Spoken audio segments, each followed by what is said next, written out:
तो बीजेपी सांसद रीता बहुगुणा जोशी के साथ इंडिया न्यूज ने खास बातचीत की है, जिसमें रीता बहुगुणा जोशी ने कहा कि सीएम योगी के नेतृत्व में 2022 का विधानसभा चुनाव लड़ा जाएगा। खाली पदों को लेकर के सीएम जल्द फैसला ले सकते हैं। उपचुनाव के बाद तस्वीरें बदल सकती हैं और नाराज लोगों की नाराजगी को दूर करने की कवायद हो रही है। चुनाव की जिम्मेदारी के तहत ही ये मुलाकातों का दौर है। अगले हफ्ते अमित शाह के साथ मुलाकात होगी। विपक्ष जानबूझकर अफवाह फैला रहा है। उत्तर प्रदेश में राजनीतिक हलचल तेज है। योगी आदित्यनाथ 2 दिन के दौरे के बाद लखनऊ आए हैं। वहां पे शीर्ष नेतृत्वों की मुलाकात के बाद जो उत्तर प्रदेश के हालात देखे जा रहे हैं, उनमें आज उत्तर प्रदेश से प्रयागराज की सांसद रीता बहुगुणा जोशी जी हमारे साथ मौजूद हैं। दीदी, सबसे बड़ा सवाल कि उत्तर प्रदेश में जो हालात हैं उन पे क्या कहेंगी? देखिए, इस समय तो सिर्फ कोविड की तीसरी लहर के लिए ज़बरदस्त तैयारी में हमारी सरकार और हम सब जनप्रतिनिधि हैं। अपने अपने क्षेत्रों में हम लोग जितने भी हमारे जो सामुदायिक स्वास्थ्य केंद्र हैं, जो हमारे PHCs हैं, उनको सुदृढ़ करने में लगे हुए हैं और पेडियाट्रिक अगर आवश्यकता पड़ती है बच्चों के लिए तो उनको हम लोग मजबूत कर रहे हैं। योगी जी से मुलाकात के लिए क्या कहेंगी? जो राजनीतिक घटनाक्रम चल रहा है उसमें चूंकि आप उत्तर प्रदेश में मंत्री रही, प्रयागराज में सांसद हैं, दीदी अब इस समय कहाँ पे हैं? मुलाकातों के दौर में क्या कहा जाए? नहीं, हम लोग तो अपने नेतृत्व से मिलते ही रहते हैं। अभी पिछले सप्ताह मैं मुख्यमंत्री जी से मिलके गई हूँ। मैंने अपने मंडल का, अपने जिले के, अपने क्षेत्र की चर्चा उनसे की है और हम लोग हालातों से अपने नेतृत्व को अवगत कराते रहते हैं। सुनील बंसल जी से भी मैं मिली थी, अभी दिल्ली गई हूँ, वहाँ भी नेताओं से मिल रही हूँ। तो तो आप देख ही रहे हैं कि 7-8 महीने में चुनाव है, तो एक तरफ कोविड की तैयारी, तीसरी लहर अगर आती है तो, और दूसरी ओर चुनाव की तैयारी। पंचायत के चुनाव चल रहे हैं अभी, उसमें भी हम लोग सब काफ़ी दिलचस्पी के साथ लगे हुए हैं, क्योंकि बहुत बड़ी संख्या में जो है वो स्वतंत्र लोग जीते हैं, स्वतंत्र उम्मीदवार, और वो ज़्यादातर जो है वो भारतीय जनता पार्टी के ही समर्थक हैं जो टिकट ना मिलने पर लड़ गए हैं। तो उनसे चर्चाएं हो रही हैं और हम लोगों का प्रयास है कि जितने भी जिला पंचायत हैं उनके अध्यक्ष भारतीय जनता पार्टी के ही उम्मीदवार हों, प्रत्याशी बने।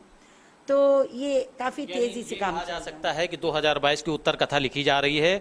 लेकिन एक अंतिम सवाल आपसे यही है दीदी कि जो राजनीतिक जो घटनाक्रम है, लोगों को उम्मीद है कि उत्तर प्रदेश में कोई कैबिनेट का विस्तार होगा या कोई जल्द कोई बड़ा चेहरा आ सकता है उत्तर प्रदेश में, इसको लेके क्या कब विराम लगेगा या कुछ ऐसी संभावनाएं बन रही हैं?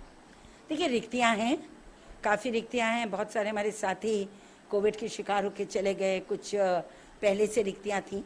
तो ये तो मुख्यमंत्री जी का प्रेरोगेटिव है, उनकी अपना अधिकार है।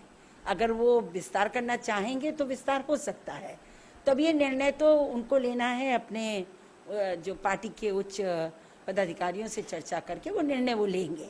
लेकिन अगर हो जाए तो कोई बहुत ज़्यादा चंबे की बात नहीं होगी। यानी योगी के नेतृत्व पे ही जो भी फैसले होंगे वो होंगे। एक आपका जो आज जानकारी आ रही है, आज आप केशव प्रसाद मौर्य जी से मिली हैं, क्या मिलने का उद्देश्य रहा? कोई पंचायत चुनाव के लेके या कोई और उद्देश्य?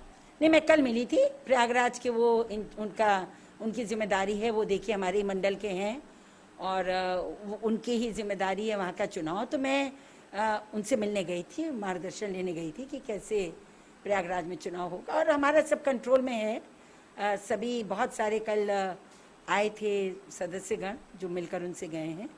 तो मुझे लगता है कि भारतीय जनता पार्टी बहुत अच्छे से तैयार है इन चुनाव के लिए भी। जैसी घोषणा होगी हम सब और अधिक सक्रिय हो जाएंगे। दीदी का चेहरा बहुत बड़ा है और लोग जो जनता में लोकप्रियता है वो भी अधिक है। क्या कोई आपके मन में कोई ऐसे सवाल नहीं आ रहे हैं? कुछ अपने विशेष बातों को करें, कोई सरकार के पक्ष में रखना चाहें, कोई बातें की हो आपने?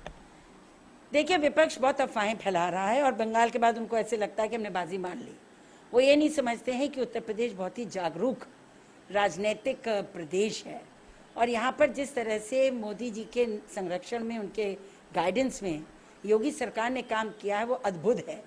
चाहे वो इंफ्रास्ट्रक्चर में देख लीजिए, चाहे वो जन कल्याणकारी योजनाओं में देख लीजिए। जो योजनाएं दम तोड़ रही थी, सुस्का रही थी जब यहाँ पर समाजवादी पार्टी की सरकार थी, आज हम हर जगह, चाहे वो हमारे शौचालय का निर्माण रहा हो, चाहे वो आवास का निर्माण रहा हो, चाहे वो सौभाग्य योजना में बिजली पहुँचाने का काम हो, इंफ्रास्ट्रक्चर का काम हो, आज सड़कों का जाल फैल चुका है।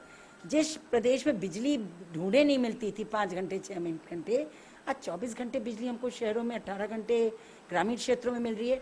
तो काम बहुत हुए हैं और जिस तरह कोविड को संभालने में मुख्यमंत्री जी ने काम किया, देखिए मुख्यमंत्री जी की क्षमता में उनके जो योग्यता है उस पर कोई संदेह किसी को नहीं है। और जिस तरह से उन्होंने इस प्रदेश में लोगों का कॉन्फिडेंस बिल्डिंग किया है, जिस तरह से निवेश लाए हैं, जिस तरह से हमारे एमएसएमई लघु सूक्ष्म और मध्यम उद्योग बढ़ रहे हैं, जो काम काज है दीदी वो साफ कह रही हैं कि काम बोल रहा है उत्तर प्रदेश में। धन्यवाद आपका इंडिया न्यूज़ से बात करने के लिए। सीधी बात यह है कि जो उत्तर प्रदेश में कामकाज हैं उनकी जो चीज़ें हैं वो रीता जी ने बताया कि कामकाज जो है वो बहुत सेटिस्फाई है। कोरोना काल हो या इसके लघु उद्योग की बातें हो, पूरा उत्तर प्रदेश ही देख रहा है। और रही बात मुलाकातों की, तो मुलाकात में ये जरूर साफ दीदी ने कहा है कि यदि रिक्तियाँ हैं और उनमें कोई यदि कोई बदलाव होता है या कोई जो कैबिनेट विस्तार की बात है तो हो जाता है, तो कोई बड़ी अचंभव वाली बात नहीं होगी। स्वाभाविक है इस प्रकार की रिक्तियाँ होंगी, तो जो भी फैसला होगा योगी आदित्यनाथ लेंगे। वीडियो जर्नलिस्ट रोहित मिश्रा के साथ अभिषेक सिंह, इंडिया न्यूज़, लखनऊ, उत्तर प्रदेश।